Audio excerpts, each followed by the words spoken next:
আগামী 12ই ফেব্রুয়ারি যে নির্ধারিত নির্বাচন এটা হতে হবে। হাইকোর্টে একটি রিট আবেদন করে নির্বাচন কমিশনের আদেশটি গ্যাজেটটি তারা স্থগিত করে দেয় এবং আপনারা জানেন সেইটা নিয়ে উভয় পক্ষ থেকে নির্বাচন কমিশনের পক্ষ থেকে এবং সাথিয়াবাসীর পক্ষ থেকে মহামান্য সুপ্রিম কোর্টের আপিলেট ডিভিশনে দুইটা সিপি মামলা ফাইল করা হয়। সেটা লিভ ফর আপিল হাইকোর্টের আদেশটি চ্যালেঞ্জ করে। আপনারা জানেন দীর্ঘ শুনানি, গতকালকে সারাদিন শুনানি ছিল।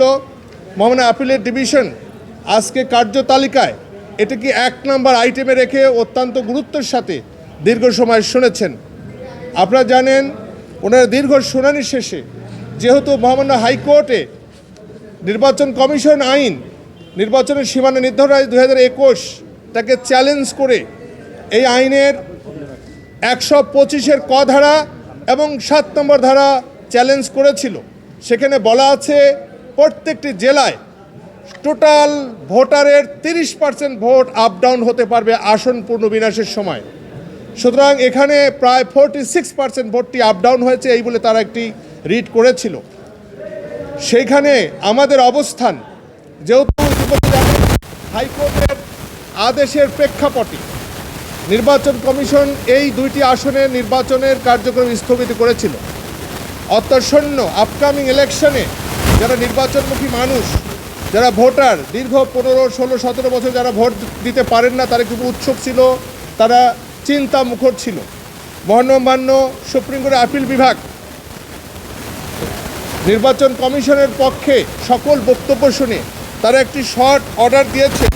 শর্ট অর্ডারটি হচ্ছে এরকম: The order has been passed from the Appellate Division, Supreme Court of Bangladesh, is that the upcoming election of the 12th February must be held. অর্থাৎ আগামী 12ই ফেব্রুয়ারি যে নির্ধারিত নির্বাচন এটা হতে হবে। এবং আপনাদের আরেকটি বলে রাখি, কোনো পক্ষ না হওয়া সত্ত্বেও বাংলাদেশের অ্যাটর্নি জেনারেল অফিস তারাও এই নির্বাচনী ব্যবস্থাকে সমর্থন করেছে। একইভাবে আমাদের যিনি প্রার্থী ছিলেন, যিনি 69-এর অর্থাৎ পাবনা 2 আসনের যিনি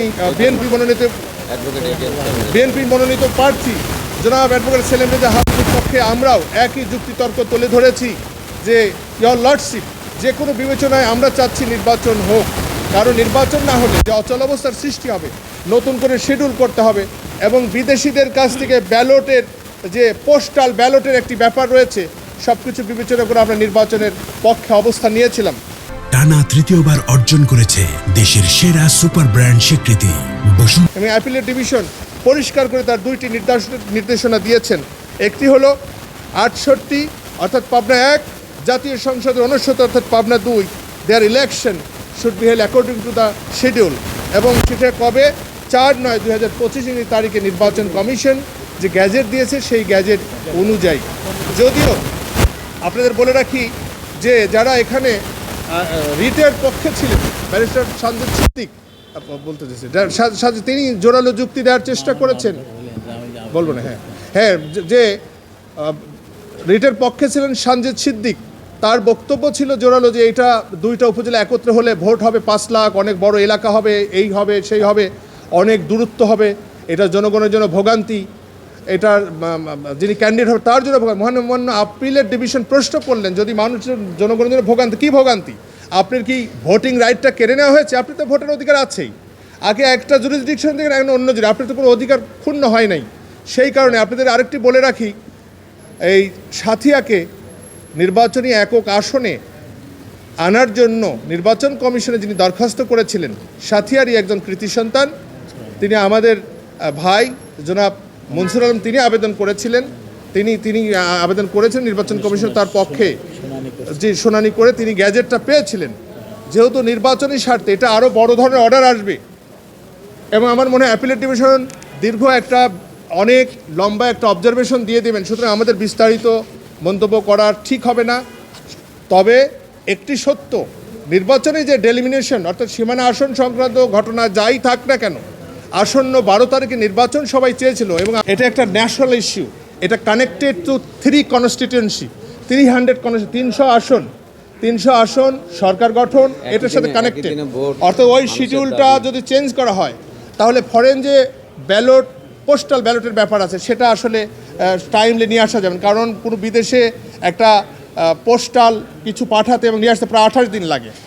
এখন যদি রিশিডিউল করা হয় তাহলে ভোটটাও নতুন করে শিডিউল দিতে হবে। অর্থাৎ নির্বাচন কমিশনের যে আদেশ গ্যাজেট নোটিফিকেশন 4/9 এটাকে যদি চেঞ্জ করা হয় তাহলে নতুন করে নির্বাচন কমিশনকে শিডিউল দিতে হবে। নতুন করে শিডিউল দিলে এই 12 তারিখে নির্বাচনের তারিখ নির্ধারণ করা যাবে না, এবং যদি 12 তারিখে নির্ধারণ করা না যায় তাহলে একটা হইচই অথবা একটা বিশৃঙ্খলার ইস্যু হতে পারে। এবং আপনি জানেন যে এখানে গণভোটের একটা ব্যাপার আছে। প্রিয় সাংবাদিক ভাইয়েরা, আপনি নিঃসন্দেহে আমাদের চেয়ে আরও বেশি চর্চা করেন যে জাতীয় নির্বাচনের পাশাপাশি একটা গণভোট আছে। সেখানে গণভোট, জুলাই বিপ্লবের কথা আছে, জুলাই চার্টারের বিষয় আছে, অনেকগুলো কিছু জড়িত।